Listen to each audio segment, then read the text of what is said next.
মোহতারাম আপনার কাছে ডাক্তার জাকির নায়েকের ব্যাপারে জানতে চাচ্ছি। আসলে আমাদের মুসলিম উম্মার দুর্ভাগ্য হলো যে আল্লাহ যেটা কোরআন কারিমে আমাদের ব্যালেন্স শিখিয়েছেন যে কোনো ব্যাপারে উগ্র না হওয়া, মুসলিম উম্মা সব ব্যাপারে উগ্র হয়ে যায়। আমরা কেন আমি জানি না। আল্লাহ তাআলা কোরআন কারিমে আপনারা ভালো করে পড়েন, ইহুদি খ্রিস্টানদের অনাচার অজাচারের জুলুম অত্যাচার আলোচনা করতে যেতে প্রশংসা করেছেন। আবার তাদের হয় আগে প্রশংসা করেছেন নইলে পরে প্রশংসা করেছেন, সবাই নয়, ভালো দিকগুলো সব ব্যাপারে মুমিন আল্লাহ কোরআন কারিমে বলেছেন ওয়াইদা কুলতুম ফাআদিলু, যখন কথা বলবে ইনসাফ করে কথা বলবে। ডাক্তার জাকির নায়েক একজন দায়ী, আমরা তার পক্ষে বিপক্ষে উভয় ক্ষেত্রে হয়তো সীমা লঙ্ঘন করে ফেলি। যারা তাকে ইহুদি খ্রিস্টানদের দালাল বলেন বা যে কাউকে, আমাকে বলেন অমুককে বলেন, প্রথম প্রশ্ন হলো যে যদি কোনো আলেম বলেন অমুক ব্যক্তি ইহুদি খ্রিস্টানের দালাল, তাকে যদি বলা হয় আপনি আল্লাহর নামে কসম করেন আমি নিশ্চিত জানি তিনি ইহুদি খ্রিস্টানের দালাল, টাকা নেন, যদি আমার এই কথা মিথ্যা হয় তাহলে আমার স্ত্রী 3 তালাক, এই কসম করতে উনি রাজি হবেন কিনা? যদি রাজি না হন তাহলে বুঝতে হবে আন্দাজে বলেছেন। আর আল্লাহ কোরআন কারিমে বলেছেন ইসতানিবু কাসীরাম মিনায-যন্নি, আল্লাহ রাসূল সাল্লাল্লাহু আলাইহি ওয়াসাল্লাম বলেছেন ইয়াকুমুয-যন্না ফা ইন্নায-যন্না আকযাবুল হাদিস, তোমরা আন্দাজের উপরে ধারণা বলো না, এটা মিথ্যা কথা। দ্বিতীয় কথা হলো যে এটা যদি সত্য না হয়, অর্থাৎ জাকির নায়েক টাকা নেননি, এটা মিথ্যা কথা, তাহলে কি হবে? আল্লাহ রাসূল সাল্লাল্লাহু আলাইহি ওয়াসাল্লাম বলেছেন মান ক্বালা ফি মুমিনিন মা লাইসা মিন ফিহি উস আসকানাহুল্লাহু ইয়াউমাল কিয়ামাতি রাদগাতাল খাবালে হাত্তা ইয়াতিয়া বিমাখরাজিম মিনহু। যদি কেউ কোনো মুমিনের ব্যাপারে এমন কথা বলে যেটা সত্য নয়, তাহলে কিয়ামতের দিন আল্লাহ তাআলা জাহান্নামীদের রক্ত, পুজ, পেশাব, পায়খানা যেখানে জমা হয় সেই সমুদ্রে তাকে রাখবেন এবং বলবেন যে তুমি যে বলেছিলে যে অমুক ব্যক্তি ভারতের দালাল, ইন্ডিয়ার দালাল, ইহুদির দালাল, খ্রিস্টান দালাল, অমুক কর্ম করেছে, এইটার ডকুমেন্ট না আনা পর্যন্ত তোমাকে এখানে থাকতে হবে। আল্লাহু আকবার। আমরা অন্যের গুনাহগুলো দেখবো, নিজের কি অবস্থা দেখবো না। আমরা কথাগুলো, আমরা এটা বলতে পারি জাকির নায়েক ভালো না, ওনার কথাগুলো ভুল, ওনার এই কাজটা ভুল, এগুলোতে সমস্যা নেই যদি কেউ মনে করেন, কিন্তু তিনি ইহুদি খ্রিস্টানের দালাল, তিনি অমুক, তিনি অমুকের টাকা পেয়েছেন, এই কথাগুলো বলতে আমাদের হৃদয় কি একটু কাঁপবে না যে আমরা বললাম যদি সত্য না হয়?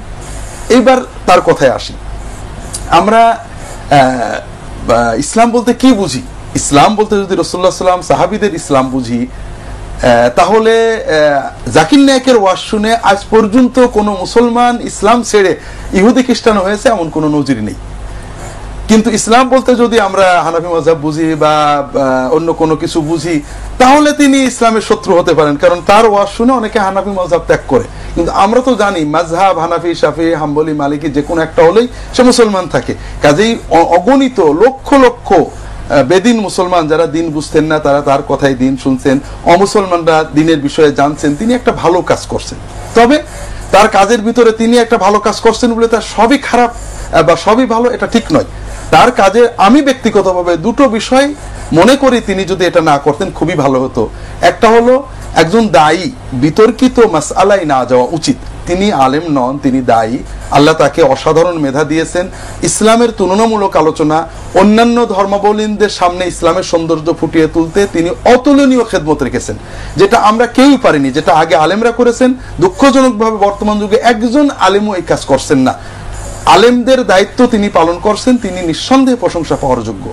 তিনি তাওরাত, ইনজিল, বেদ, গীতা দিয়ে ইসলামের শিক্ষার সৌন্দর্য তুলে ধরছেন, ইসলামের বিরুদ্ধে যে অপবাদগুলো তিনি রোধ করছেন, এটা তার বড় খেদমত। কিন্তু তিনি ফিকহ, মাসলা মাসাইল, হাদিসের সহিহ জয়ীফ মাসলা মাসাইল এগুলো তিনি জানেন না। এখানে তিনি মুকাল্লিদ, অন্য কোনো আলেমের কথা মতো তিনি করেন। তার উচিত ছিল এই কথাগুলো আলেমদের দায়িত্ব দেওয়া, তার টিভিতেই যে বড় বড় আলেম তাদেরকে রেফার করে দেওয়া, তারা ওটাকে এলমি একাডেমিক বলতে পারতেন। উনি যখন বলেন একাডেমিক হয় না। আর উনি যেহেতু দায়ী, দায়ীদের যথাসম্ভব বিতর্ক এড়িয়ে চলা উচিত।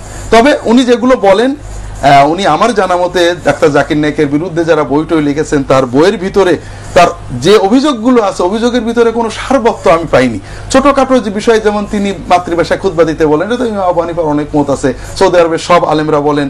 তিনি অনেক মসলায় হাম্বলি ফেকার অনুসরণ করেন, এটা তো সব ফেকাই তো ঠিক আছে। যদি হাম্বলি ফেকাই গেলেই গুমরাহ হয় তাহলে তো বিশ্বের সব মানুষই গুমরাহ হয়ে যাবে। তবে তার উচিত ছিল এই বিষয়গুলো আলেমদের দিয়ে বলানো, ফিকহি বিষয়ে তার না যাওয়া।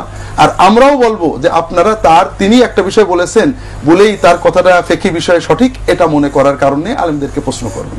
দ্বিতীয় যে বিষয়টা তিনি করেন সেটা তার পোশাকের ব্যাপারটা।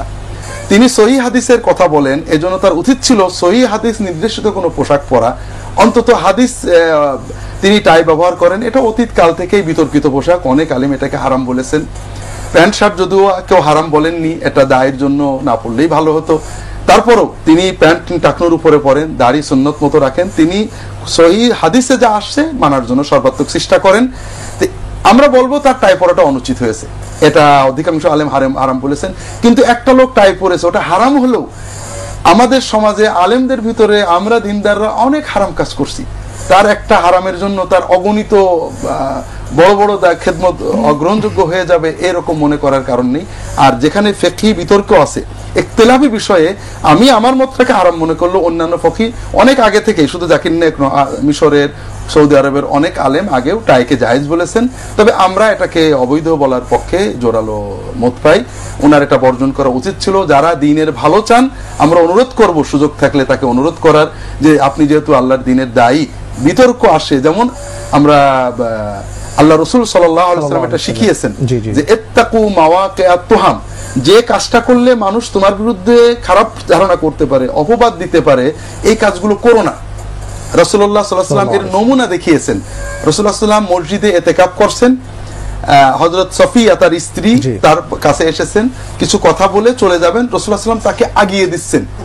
অন্ধকার হয়ে গেছে, ইশার আগে বা ওই রকম সময় রাত্রিবেলায় দুজন সাহাবী যাচ্ছিলেন পাশ দিয়ে, তারা নবীজির সাথে একজন মহিলাকে দেখে দ্রুত চলে যাচ্ছিলেন। রাসূলুল্লাহ সাল্লাল্লাহু আলাইহি ওয়াসাল্লাম তাদেরকে ডাকলেন, এই শোনো, এ কিন্তু আমার স্ত্রী সফিয়া। তখন তারা বললেন, সুবহানাল্লাহ, আমরা কি মনে করব যে আপনি বেগানে মেয়ের সাথে আড্ডা দিচ্ছেন? এটা তো আমরা কল্পনাই করব না। বলেন না, ইন্না শাইতানা ইয়াজরি ফি কলবি ফি দামি ইবনে আদম ইবরি ফি ইবনে আদম মাজরাদ দামি, শয়তান মানুষের ভিতর রক্তের মতো চলতে পারে, কাজে তোমাদের ভিতরে কোনো বদ ধারণা দিতে পারে। কাজেই যে কাজ করলে মানুষের ভিতরে বদ ধারণা আসতে পারে, খারাপ ধারণা আসতে পারে, এগুলো বর্জন করা দায়িত্ব, একটা সুন্নাহ নির্দেশিত কর্ম। আল্লাহ তাআলা সবাইকে তৌফিক দেন। আমিন আমিন। অনেক ধন্যবাদ মোহতারাম, খুব চমৎকারভাবে আপনি কথাগুলো বললেন। আশা করছি যে যারা ডাক্তার জাকির নায়েকের পক্ষে বিপক্ষে বলছেন তারা বিষয়গুলোকে অনুধাবন করবেন ইনশাআল্লাহ তাআলা।